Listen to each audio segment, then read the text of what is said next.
Welcome to my channel, The Hindu Mythos.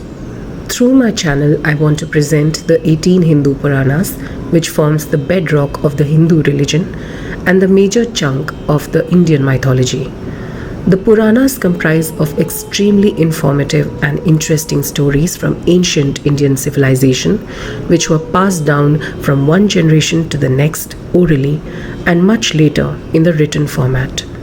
The moralistic stories of Devas and Asuras and their interaction with the Manavgan or humankind provides us with proper guidance in conducting ourselves through various situations in life.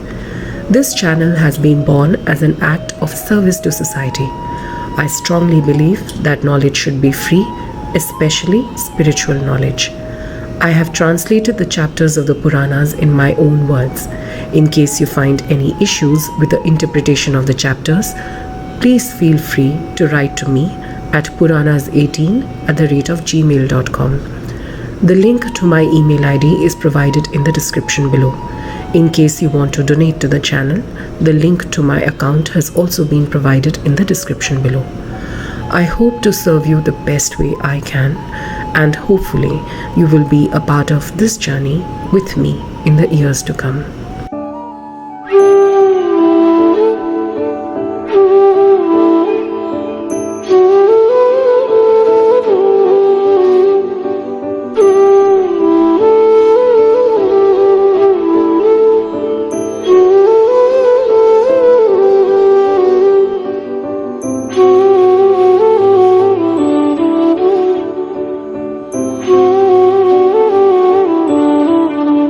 In today's episode, we will talk about the story of the origin of the world.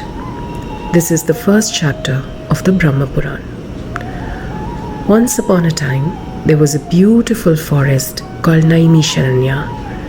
The forest was very dense with a variety of trees such as peepal, agar, rose plants, shala, karnikara, panasa, dhava, khadira, amra, jambu, kapitha, nyagrodha, devadaru, ashwatha, parijata, chandan, arjun, champak, aguru, patal, bakula, saptaparna, punnaga, nagakesara, tamala, narikela, etc. The land was abundant with crops like barley, wheat, chickpeas, pulses, beans, sesame, sugarcane, rice, and all kinds of vegetables. The forest was abundant with animals and birds, holy lakes and rivers. People of all castes, people of all ages, and in various stages of life lived in the forest. People were divided into 4 main castes, including Brahmins, Kshatriyas, Vaishyas, and Shudras. Man's life was considered to be divided into 4 stages: Brahmacharya, Grihastha, Vanaprastha, and Sannyas. Brahmacharya, that is, when a person is a student and he receives education from a guru or a teacher while staying in the Gurukul or the house of the guru. This stage is marked by celibacy and following a life of dharma, that is, the path of righteousness, duly guided by the guru. Grihastha, this is the second stage of a person's life when he marries, takes responsibility of his household and raises a family. Vanaprastha, that is when he becomes a forest dweller, and Sannyasa, that is when he renunciates the world and becomes an ascetic. Some sages came together in the forest and they set up a sacrificial fire by establishing Agni Dev, or the god of fire, in the home kund, that is the pit in which the fire is established. The sacrifice was performed for 12 years. Brahmins and sages from everywhere came to witness the sacred fire and the sacrifice. Lomaharshana, who was the disciple of Ved Vyasji, was also invited. Ved Vyasji was the great sage who had compiled the 4 Vedas. Lomaharshana was a Suta, or a professional storyteller, and he came to attend the sacrifice. The crowd that had gathered around the sacrifice had a lot of questions in their mind. So they asked Lomaharshana, O respectable amongst all the sadhus, you are so well versed in all the Puranas, the Tantras, the six Shastra, history and stories of all gods and demons. Suta, tell us, how did this world originate? What will happen to it in the future? Where did it emerge from? And where will it end? Lomaharshana replied, Salutations to Lord Vishnu, who is immutable, unchanging form, pure, nitya, omnipresent and all-pervading, who in the form of Brahma, Vishnu and Mahesh creates, preserves and destroys the world, who in spite of being one has so many forms, who is both gross and subtle, sthul and sukshma, who is both the manifest and the unmanifest and the cause of moksha or salvation. I bow to Lord Brahma. I bow to Vedvyasji, the son of Parashara, the knower of all Shastra and Puran, the master of Ved and Vedang.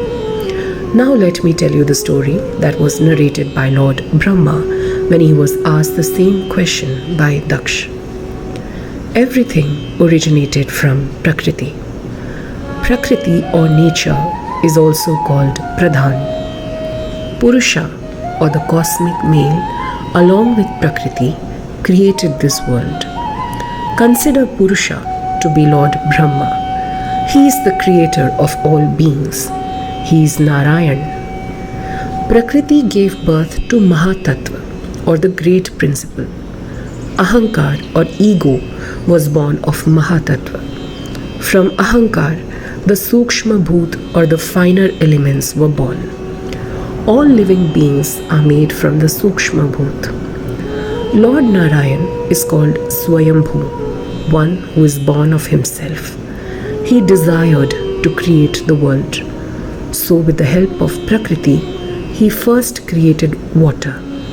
He established his Shakti or energy in the water. Since Lord Narayan created water, water is also called Nar. So Nar means male or masculine and Ayana means bed or abode. The Nar whose Ayana is in water is called Narayan. That is how Lord Narayan got his name.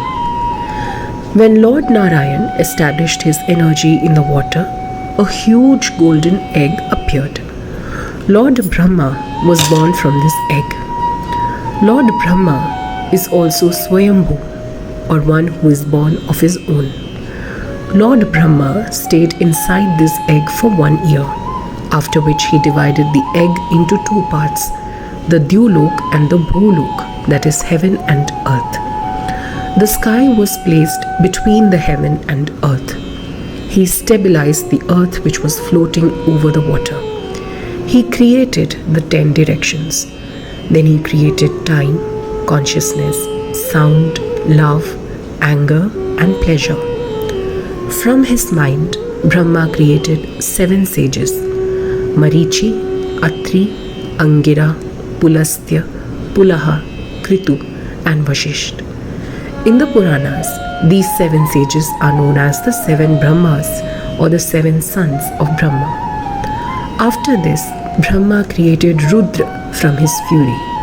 Then he created the eldest of all his sons, Sanat Kumar. The 11 Rudras and all the subjects of the kingdom were born from these 7 sons of Brahma. The 7 sons of Brahma created 7 divine families, and all the gods come from these 7 families. The descendants of these 7 families were dutiful by nature and had more descendants.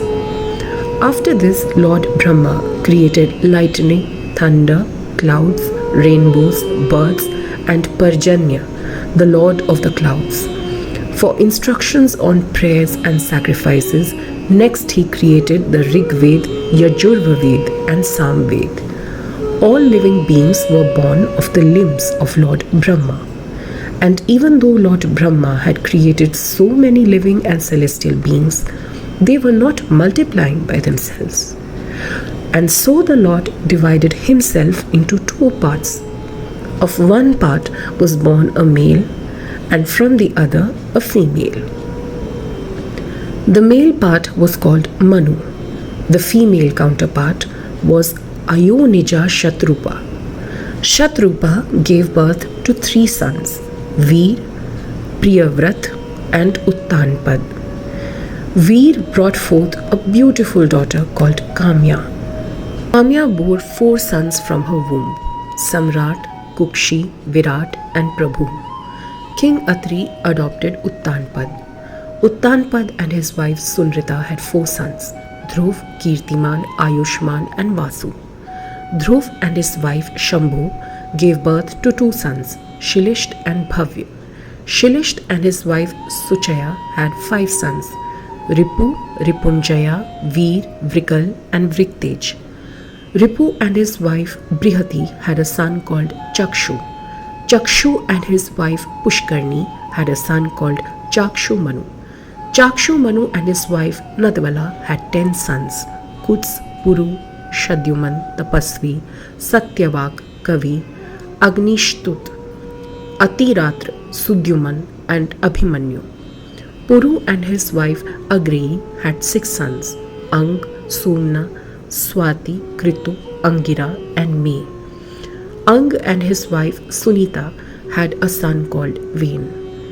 Vain committed a lot of atrocities against the sages, and they were very angry with him. In order to protect people from Vain, the sages churned the right hand of Vain. Upon churning Vain's right hand, King Prithu appeared. The sages were pleased, and they said that this glorious king will take care of the people and make them happy, and he shall become famous. Prithu was glorious like the fire, and he had a bow and armor in his hands. He took care of earth, and the people were happy with him. He was the first king whose coronation was performed with a Rajasuya sacrifice. He planted all kinds of seeds on earth, which brought forth food and grains for the people to eat, so that people may sustain their life on earth. Prithu, along with gods, sages, ancestors or Pitra, demons and celestial beings called Gandharv and Apsaras, milked the earth in the form of a cow. On being milked, the earth gave them as much milk that helped them sustain life on this planet.